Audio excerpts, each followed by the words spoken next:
All right, hey guys, welcome. This is the Chapter 5 video. I'm out in what I like to call my summer office, which is my front porch. Just a reminder there on the screen about Quiz 1 and the dates it's open. Be sure and take that by Friday, July 19th, please. So, Chapter 5, we're going to start talking about kind of what they call the big picture. Macroeconomics, as you should recall, discusses and looks at kind of the overall functioning of an economy or the size of an economy. So that's kind of what we're talking about in this chapter. Some of the ways in which economists think about and measure those types of things.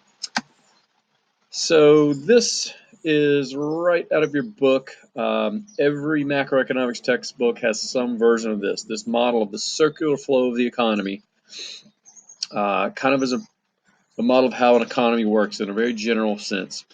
So on the left-hand side there, firms, businesses. If you look at the blue arrow, inner loop, blue arrow, firms produce goods and services such as blue jeans, haircuts, apartments. They sell those to households. Households in an economy are considered the owners of the factors of production, the labor, natural resources, and capital. So households then sell or lease those factors of production to businesses in order to produce things. So we will sell factors of production such as apartment buildings, labor if you're a barber, textile workers. We sell those to firms, which they use to create goods and services. So that's kind of the blue circle there. That's the flow of the physical goods and services. The green flow on the outside is the flow of money.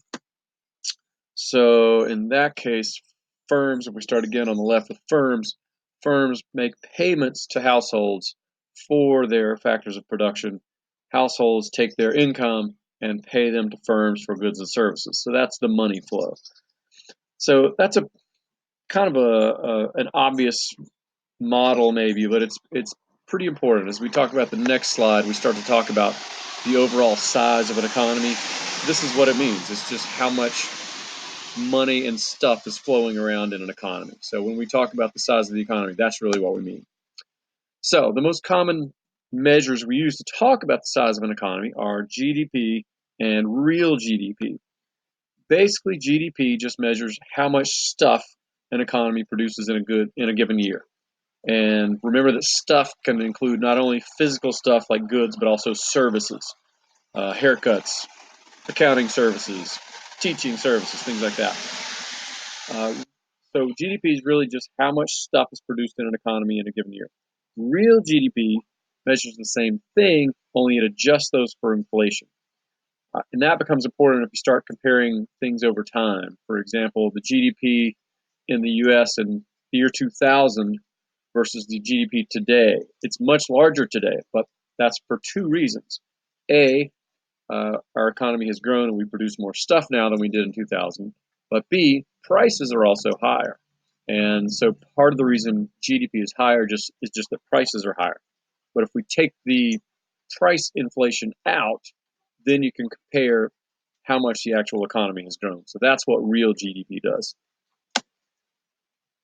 So here's the more textbook definition of real GDP. It's the total value of all final goods and services produced during a particular year or period in a country or a state. You can look at a state's GDP, really. So that's a pretty simple sounding definition, but we're going to break it down because every part of that kind of means something specific.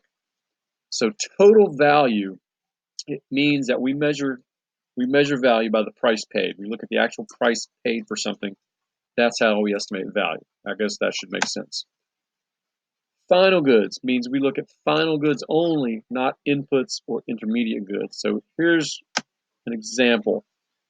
A logger might cut down trees and sell $100 worth of timber somewhere.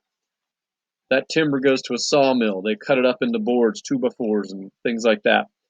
They might take that $100 worth of timber and turn it into $200 worth of lumber.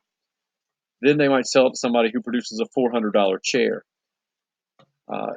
So the chair is the final good. That's what gets counted into GDP. We don't count those intermediate goods along the way because then we'd really be double counting. The chair sort of includes the value of the timber and the lumber within it. So we only count final goods, and in a country literally means the good is produced in a country, not by the citizens abroad. So an American person working in Japan producing something contributes to Japan's GDP, not ours. Foreign workers working in America produce for our GDP. So it literally means produced in a country. And then real just means adjusted for inflation. So we'll talk about how that works shortly.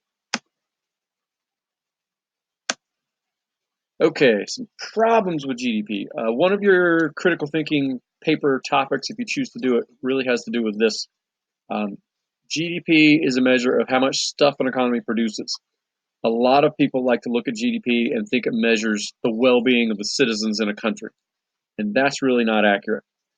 And here's some examples of why. There's certain things GDP does not measure. Okay, it doesn't measure the underground economy because remember, it only counts prices paid. So if no price is ever paid for something, it doesn't get counted.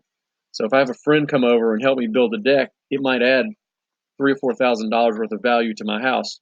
But if I don't pay the guy, nothing gets counted in the GDP. Whereas if I hired a carpenter to come do it, then $4,000 might go into GDP. So all that kind of underground economy, under the table work, that's not counted.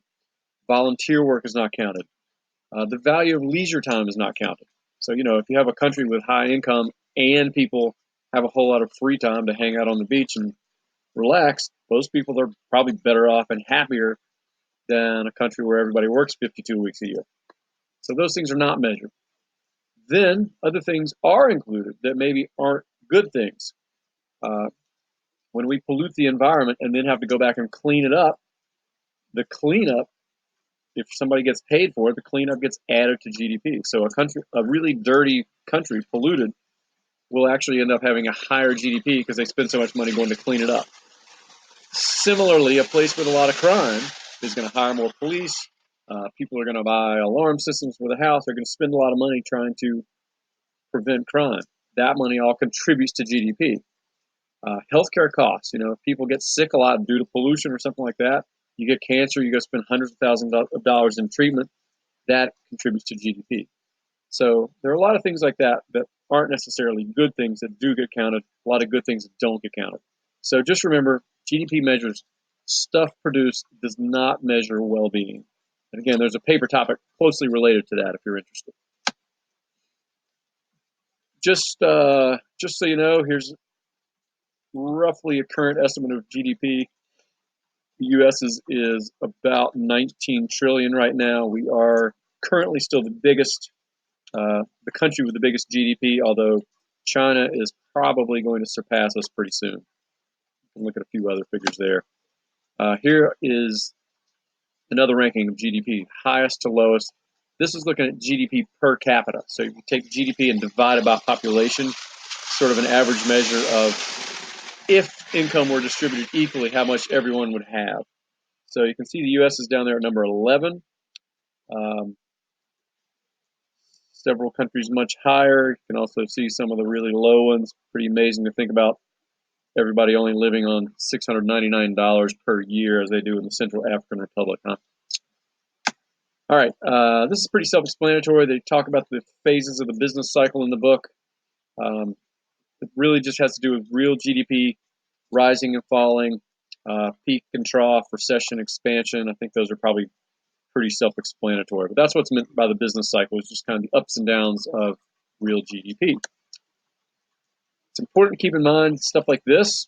The economy goes up and down, but the long-term trend is absolutely upward. It has consistently been that way in the U.S. and in most countries. So pretty positive news. That's not to say that things like the Great Depression aren't horrible and don't hurt people, but the long-term trend is upward with little kind of ups and downs along the way.